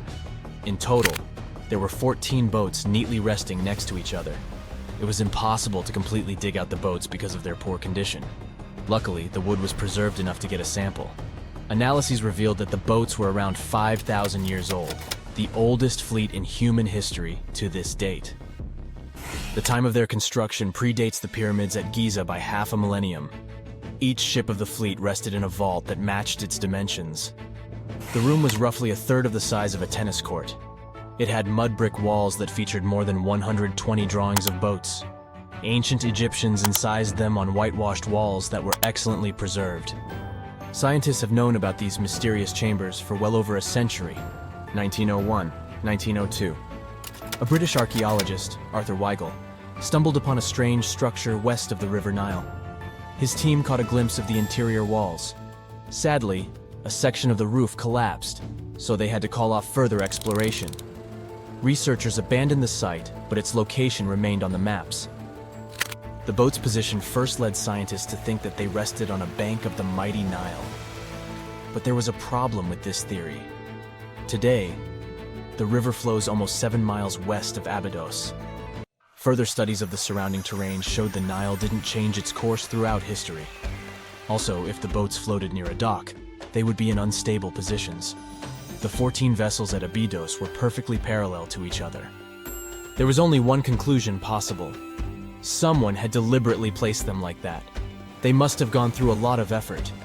Each boat had enough room for up to 30 rowers. These vessels could really float. They weren't models, but scholars still don't know if they actually sailed any body of water in ancient Egypt. This doesn't diminish the importance of the find. Previously, archaeologists found only small-scale models. In King Tut's tomb alone, there were 35 boat models. For a long time, these figurines were the only clues as to how ancient Egyptian vessels looked like. The boat's design confirms that they were the real deal. They are the earliest surviving examples of something called built boats. Ancient people constructed primitive vessels by hollowing out large tree trunks. The alternative was reed that was tied together to form a raft. The boats at Abydos had planks tied together. This was a major breakthrough in shipbuilding. During their lifetime, the boats must have seemed impressive. Timber was a valuable commodity at the time. There was no wood in the desert. Cedar had to be imported from Lebanon. The only person who could afford such luxury was the pharaoh. Studying the area around the ancient fleet provided more answers. Scientists discovered a mud brick structure where Egyptians worshipped the pharaoh. Its approximate date of construction matches that of the wooden boats. The same bricks out of which this building was made were used to encase the fleet. At the time of their construction, the rooms they were stored in had a ceiling. That's the section that archaeologists stumbled upon in the early 20th century. Just like mummies and coffins, these marvelous ships rested inside splendid vaults. The exterior of these rooms was also impressive. The outer walls originally had a plaster of white limestone. It reflected sunlight. In the desert sun, the structure housing the boats must have shone from miles away. Ancient Egyptian builders used the same technique to cover the pyramids 500 years later. Today, their surface looks jagged, but it wasn't always like this. When they were constructed, the pyramids had a top layer of fine white limestone. Their surface was smooth and it gleamed in the sunlight. Instead of stairs, the outer layer of the pyramids was more of a sleek ramp. Archaeologists were left with one final question. Which pharaoh owned the fleet? The answer lay just a mile from the site. This is where the tomb of a pharaoh from the 5th dynasty rested, King Senwosret III. Its time and style of construction matched the ones of the chambers with boats. The very end of his rule might explain how the boats ended up in the middle of the desert. The pharaoh probably passed away in northern Egypt. Then his body was transported down the Nile to Abydos in a marvelous procession of decorated boats. The vessels were later lowered to chambers near the final resting place of their owner. This had a symbolic meaning. In the ancient Egyptians' belief system, ships played a key role. Their supreme deity was Ra. He traveled through the sky during the day in the form of the sun. At nighttime, he sailed through the netherworld in a solar boat. The pharaoh identified himself with Ra. That's why he needed boats in the afterlife. That was the only way to regenerate himself. Just as the sun rises every day above the horizon. This belief existed for thousands of years. The more famous Pharaoh Khufu also had a ship. Scientists found it in 1954 next to his pyramid at Giza. It is some 4 centuries younger than the fleet at Abydos, but Khufu's ship was almost 2 times longer. The Great Pyramid of Giza and King Tut's tomb are some of the most famous archaeological finds in Egypt. But there are many more secrets hiding beneath the endless sands of the Sahara Desert. Recently, 2020, archaeologists found a lost city there. They have labeled it as the most important discovery since King Tut's tomb, 1922. The city of Aten is some 3,000 years old. Historians hope it will give them a unique insight into the everyday life of ancient Egyptians. The famous archaeologist and Egyptologist Zahi Hawass proclaimed the site a lost golden city. Aten sits some 300 miles south of Egypt's capital, Cairo. It is close to the famous Valley of the Kings. Archaeologists first found sections of mud brick walls that spread out in all directions. They discovered complete rooms with tools of everyday life inside. The research team unearthed a bakery, a residential neighborhood, and an administrative district. They all date back to the time when the Egyptian civilization was the wealthiest in its long history. They were also the first to make objects from iron. In 1911, scientists found a set of iron beads near a village in Lower Egypt, El Girza. These are the earliest known iron artifacts. The discovery is literally out of this world. Ancient people made them by beating into shape a piece of a meteorite. The 9 beads were once part of an ornate necklace. They are now blackened and corroded, which is perfectly normal for a piece of jewelry that is over 5,000 years old. They consist of an iron-nickel alloy. Researchers were impressed by the skill of ancient jewelers who processed the beads. Their craftsmanship is more impressive when you think that they didn't know the stellar origins of the material. The Great Pyramid of Giza also has a remarkable feature. An international research group investigated the electromagnetic response of the structure to radio waves. They found that the pyramid has the ability to concentrate electromagnetic energy inside it. This occurred inside its chambers as well as under the pyramid's base. It contains an underground, unfinished chamber. It seems that the electromagnetic response is connected with the properties of limestone, the Great Pyramid's main building material. The research results might have a practical application. The way solar cells and nanosensors function could be improved by this remarkable find. There's a stretch of water that even the most experienced explorers fear.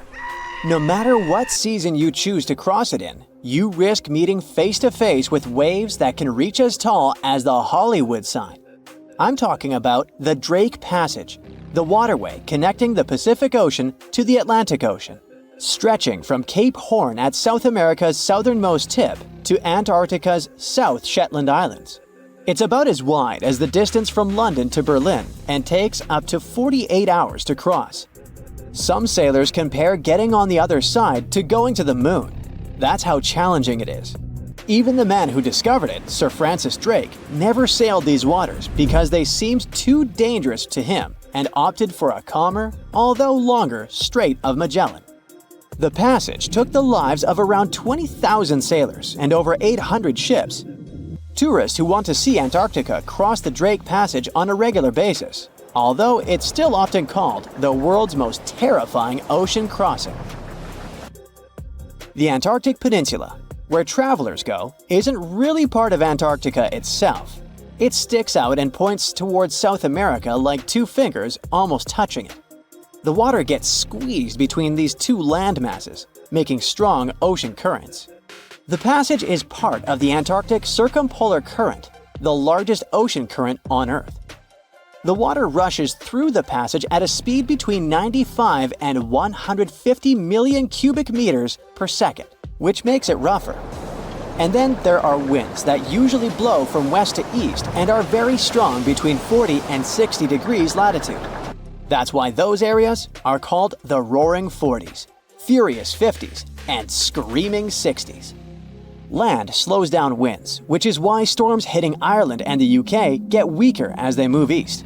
But Drake's latitude is the only place where winds can blow all around the Earth without being stopped by land, so they keep getting faster. These strong winds turn into huge waves that can hit ships really hard, normally around 13 to 16 feet tall. They're much higher than waves in the Atlantic. Drake Passage also has underwater mountains that you can't see. The huge current squeezes through this narrow passage and causes waves to crash against these mountains underwater. These internal waves create whirls that bring cold water up from the deep ocean. So it's not just rough on the surface, the water is wild all the way down. The first sailor managed to sail around Cape Horn and through the Drake Passage in 1616. It was a Dutch navigator, Willem Schouten, in 1616. But the most famous attempt to cross it was undertaken by Sir Ernest Henry Shackleton on his ship named Endurance. He and 27 of his men set off from South Georgia, aiming to reach Vassal Bay in Antarctica.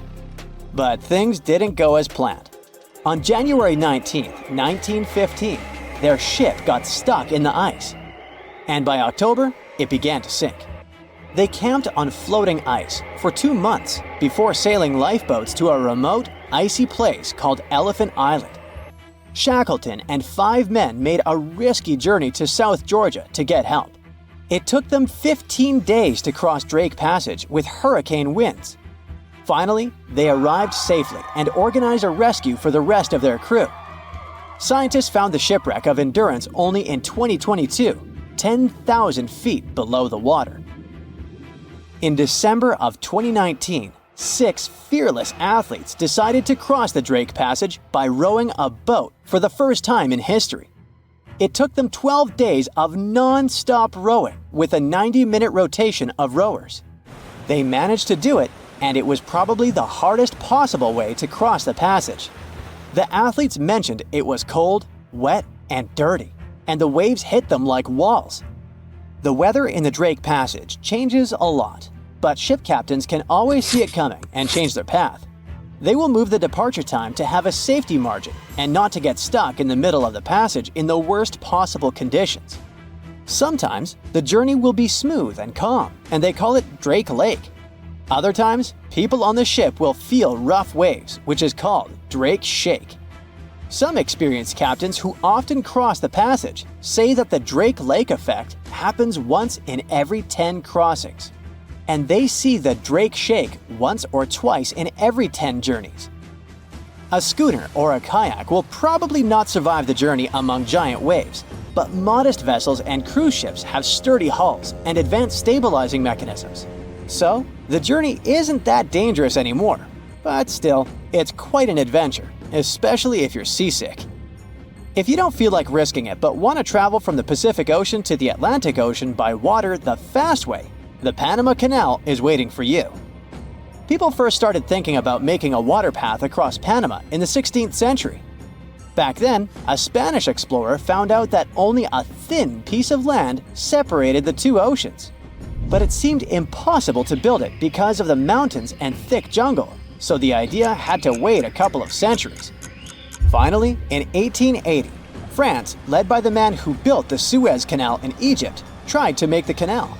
But the people who started the construction soon found out it was much harder than it looked on a map. The land in Panama was one of the toughest and most dangerous places to dig a big waterway. Workers had to literally move huge mountains in a jungle full of snakes, where it was really hot and rainy. During the wet season, heavy rain turned rivers into wild rapids and soaked the workers. Sometimes, they didn't see the sun for 2 weeks, and their clothes stayed wet all the time. Big rocks were falling, and tiny mosquitoes that carried malaria made people very sick. And then, an earthquake happened on top of everything. They were losing thousands of people. That's why France decided to abandon the project after 7 years. Then, the United States bought the French assets in the canal zone and finished it by 1914. It cost the US around $375 million. The 50-mile-long passage of water saves ships traveling between New York and San Francisco 7,872 miles. Around 14,000 ships use it every year and pay around $1.8 million in tolls. So it looks like it all paid off. Another challenging waterway in this part of the world is the Amazon River. It's around 4,300 miles long and flows through 3 countries with over 30 million people living in its basin. But there isn't a single bridge across it. The river has many marshes and soft soils, so engineers would need to build very long bridges and very deep foundations, which costs a lot of money. Building bridges over deep water is tough, but in other places in the world, engineers can use things like floating platforms to help. The river's path and water levels change a lot during the year. During the dry season from June to November, the river is usually 2 to 6 miles wide. But in the wet season from December to April, the river can become as wide as 30 miles. And the water level can rise by 50 feet. That's why they can't build floating bridges or pontoons. The riverbanks are made of soft dirt that moves and erodes with the seasons, and it makes things even harder. It would have to be an absolutely unique project to overcome all these challenges. Luckily, there's no pressing need for a bridge across the Amazon right now. The river mostly goes through areas that are sparsely populated, so there aren't so many major roads to be connected by bridges. The year was 1865. It was a boom of migration worldwide, with novel places discovered and new settlements created. Without planes like we have now, a ship was the only way to escape from the old life and journey towards a new, hopefully brighter future. So, a voyage like that was quite a regular thing to do. More than 500 immigrants safely reached Queensland, and the ship was supposed to head back to London sometime later. It was indeed a long journey, but not many people were willing to return to England. After all, they had chosen to come to Australia to create a brand new life. So it was only natural that the ship would come back nearly empty. However, the return trip was still quite lucrative, thanks to the cargo the ship would carry. The amount of produce ready to be shipped was substantial, primarily consisting of wool soaked in arsenic, tallow, and hides. It was two birds with one stone. Not only could the crew wait out the winter, warm in Australia, while England endured bitter cold, but they also wouldn't waste their time. With the sheer volume of produce to be loaded, it would take them around 3 months to accomplish this task. Reports were circulating that the Fiery Star was almost done loading up, but it turned out that the assessment was a bit too optimistic. To pass the time, Captain Ewell thought it would be a good idea to reach out to the Acclimatization Society and offer to help transport any animals they wanted to send to England on the Fiery Star. He already had some emus and kangaroos on board, but there was still room. The society held a vote, and they were totally on board, pun intended, with Captain Ewell's idea. They figured sending some taligalas would be a great plan. Even though a few of these birds were already in England, the French Society needed a couple, and they could get them shipped there through England. Little did the crew know that all this cargo, all the produce they were willing to sell in England, would ultimately lead to the ship's destruction. Not only was the Fiery Star lost, but most of the people on board did not survive to complete the voyage. March 23rd. That was the day when the ship manifest was finally published. A manifest is a list that details the cargo, passengers, and crew of a ship, plane, or vehicle, primarily for customs officials. This document helps those involved in the transport verify that everyone and everything that was loaded is still on board when the vehicle reaches its destination. Once it's published, it means the ship is almost ready to depart. There were 3 possible ways of passenger accommodation. First, there was the saloon, the antiquated name for first class. Next, there was the second cabin, which is, logically, second class. Finally, there was the steerage, the cheapest form of passenger accommodation on a ship. Back in the 19th and early 20th centuries, many people traveled from their homelands, often to North America and Australia, looking for a fresh start. Most of them were poor and had limited funds for travel. In total, there were 8 people in the saloon, another 8 in the second cabin, and only 21 steerage passengers. Out of the 37 passengers, only one, John Ormond, would make it out alive. He bought a ticket for the steerage, so unlike the Titanic situation, in this case, the class didn't really matter. The crew members list wasn't as detailed as the passengers. It was known that, in total, there were around 55 people in the crew, from able-bodied seamen to crew members simply called boys. But there's something telling me that the crew wasn't really that important for the captain. In reality, all that mattered to him was to make as much money as possible, shipping tons of dangerous, flammable cargo. Out of over 50 crew members, only 17 survived that voyage. But there was actually one more crew member who actually survived it all, just because they weren't let in. Sarah Johnson disguised herself as a man and planned to sneak onto the ship.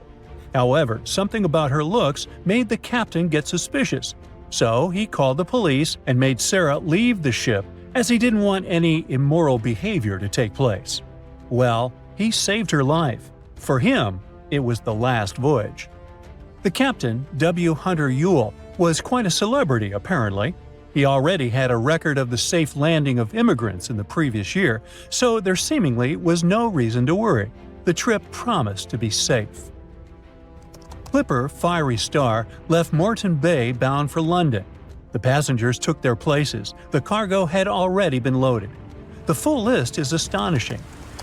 In addition to all the wool, tallow, cotton, hides, and horns, there were also 6 cases of arrowroot and various other packages. And we can't forget the animals the captain took aboard too. The Fiery Star was far away, yet still observable to the east as it headed toward the Pacific Ocean. This was the last information available until May 26, when news of its destruction emerged from Brisbane. Chief Officer William Sargent's log reveals that the Fiery Star took 12 days to reach the southern tip of New Zealand, passing on April 11, 1865. The trip was going well until heavy seas ruined 2 longboats on April 17th. On this day, a strong odor of smoke alerted the captain. When he checked, he found the lower hold completely filled with smoke from a fire fueled by the ship's flammable cargo. The hatches were quickly closed to try to contain the flames, but by the next day, the heat and toxic smoke had forced passengers out of their cabins. George Maber was one of the lucky survivors. He was the ship's engineer, and he recalled the chaotic events on April 20th, as Captain Ewell and most of the crew and passengers tried to evacuate in rough weather. At around 6 p.m., the ship took on water, and without much warning, Captain Ewell, 4 crew members, and a few female passengers hopped into a lifeboat and headed out. The next boat, managed by the second mate, Mr. Adio, was a gig, followed by a crowded jolly boat. Lastly, there was a waste boat, which was barely seaworthy, with 2 men constantly bailing water to keep it afloat. The plan was for the boats to stay close to the Fiery Star overnight and head for the Chatham Islands the next morning. But by dawn on April 21st, all 4 boats had vanished without a trace. On the burning ship, there were 17 crew members and passenger John Oman, who banded together under Chief Officer William Sargent's leadership. For 5 days and nights, George Maber pumped water on the fire without rest. He volunteered to go down the forehatch with a rope around him and a handkerchief over his mouth. He discovered that the foremast had been burned through for about 7 inches, and the port side was severely damaged, resembling an empty shell. Exhausted, he returned for fresh air, but later descended again with Quartermaster Marshall to access a water tank. They couldn't open the lid, and as George crawled over the hides, he felt himself sinking. When they reached the deck, they collapsed from exhaustion. The cargo had been destroyed by smoke and fire, and the heat on the deck was intolerable. The crew survived on limited rations and caged chickens, using every spare piece of wood, including pigsties for the pumps. Distressed pigs ran wild in the heat. A raft was constructed, but was too weak for the open sea. Sleep was elusive, and the crew had lost everything, with only hopes of reaching land or meeting another ship. Finally, the Dauntless appeared and sent a lifeboat to the Fiery Star. Captain Moore boarded the Fiery Star on May 12th, and after assessing the situation, he agreed that the crew could do no more. They boarded the Dauntless at 4 p.m., witnessing the Fiery Star succumb to flames by 11:30 p.m. It was a narrow escape. The spaceship Vanguard is traveling through space to a distant planet to start a new home for humans there. There's 1 captain on board and 7 crew members. Each of them has unique skills and jobs that can come in handy on a new planet. Suddenly, the ship experiences a decompression, and it becomes clear that the escape ship only has room for 6 people. The captain has to make a tough choice. He needs to decide who can be more useful in this new society, but there's also a moral side to this dilemma. The first crew member is James, a 42-year-old engineer. He is a natural leader and never loses his temper. He had to leave his wife and 2 sons back on Earth. James hopes they'll be able to join him on a new planet when the time is right. The next crew member is Stacy. She is 29 and biology is her main passion in life. She can start a garden from one seed, but doesn't accept criticism and always speaks up when she doesn't like something. This makes her relationships with other people complicated. She hasn't talked to her parents for years, and she often mentions plants are better than people. Geologist Tom is 36. His brain is like a map of natural resources. If you give him enough time, he can find oil and gas on any planet, even if everyone else says it's pointless to try. Tom can get stubborn at times, but that's because he always wants to reach his goals. He's a modest man who doesn't like to talk about himself. Maybe he has some secrets to hide. Allison is one of the oldest of the crew members. She is 48 and works as a doctor. Her survival skills and medical expertise are priceless. One of her best qualities is that she can handle any extreme situation perfectly fine. Yet she doesn't like the company of other people, and sometimes her comments reduce people to tears. Many years ago, she even lied to her sister to break her engagement. Next, we have a 25-year-old AI researcher, Matt. He believes the future belongs to technology, and since he's a master of tech, he'll rule the world. Matt loves intrigues and is very much into history. He's always the first to ignite conflicts and then watch them from a safe distance. It's impossible to make him say sorry or admit his fault. Helen is a 44-year-old psychologist. She always puts others first, and people often misuse it. She can heal souls. Isn't that important for stressful times of setting up a new society? Helen can't pass by a stray kitten or puppy in the street, and always donates to charity. One weird part is that she has no real friends among humans left on Earth, and sometimes she cries for hours for no reason. The final member of the crew is Richard. He is 23 years old and works as a sociologist. He is a perfectionist and likes to overanalyze things. At the same time, he has some unique charisma and can solve a conflict with a smile.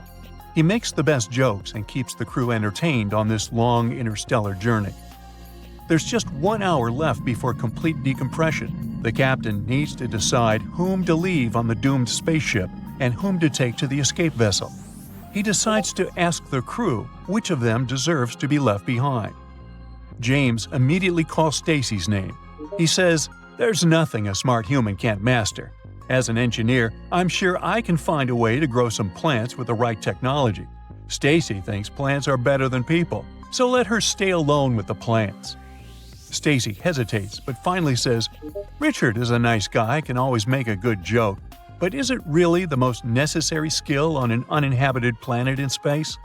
She also mentions that they should definitely take Helen with them, because she's the best person Stacy has ever met. Tom sounds like he's happy someone has to be left behind. He says, "Allison doesn't deserve to move on to a new planet. She's the oldest, and a robot trained by Matt can easily replace her as a doctor." Allison refused to name anyone. She suddenly gets emotional and says she'd rather stay behind herself because others deserve to live more than she does. Time is running out, but the captain isn't rushing it and keeps interviewing the crew like there's no danger.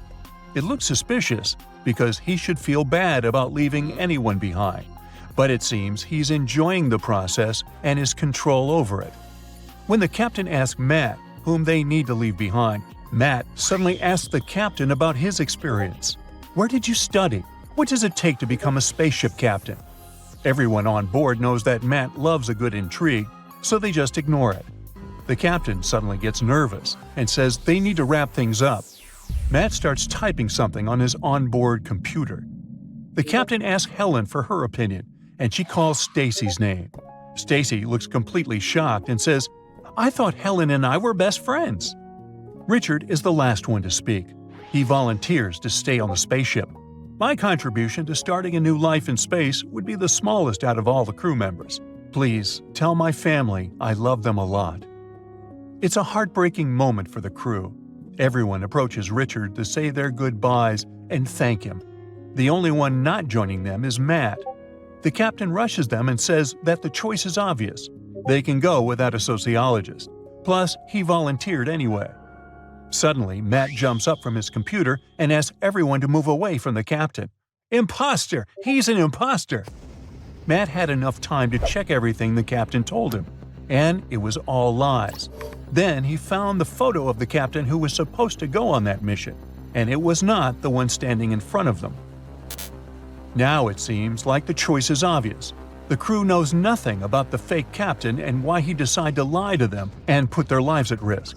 The captain goes into defensive mode and says they all have some secrets. He yells, James, who claims to be a loving husband, fell in love with Stacy and made a move on her. They had a short affair, but then she rejected him, and that's why he called her name when asked who to eliminate. The captain knows it because he overheard James threatening Stacy to do something terrible to her if she tells anyone. James then says, Helen manipulated Stacy using her psychological skills. The psychologist made Stacy believe they were best friends, and in reality, she was just making use of her. Tom was involved with some illegal activities in the past, and many people lost their homes because of him. That's why he doesn't like to talk about his past. Tom says, when Allison broke her sister's engagement, she was actually engaged to Matt. Matt got on the spaceship, hoping to take revenge on her somehow. It looks like Richard is the only one without any secrets. The crew has seconds to make the choice. The captain explains, I wanted to be on that mission in memory of my father, who was a spaceship captain. His mission failed on the way to another planet, and he didn't have a chance to evacuate. I might not have the right education to control a spaceship, but I know a lot about it from my father. He stole the real captain's ID to become part of the mission. The crew members vote and decide to leave the captain behind because he had lied to them and risked their lives for his ambitions. They can't trust him anymore, and trust is crucially important in such critical situations. Do you think they made the right decision? Let us know in the comments below.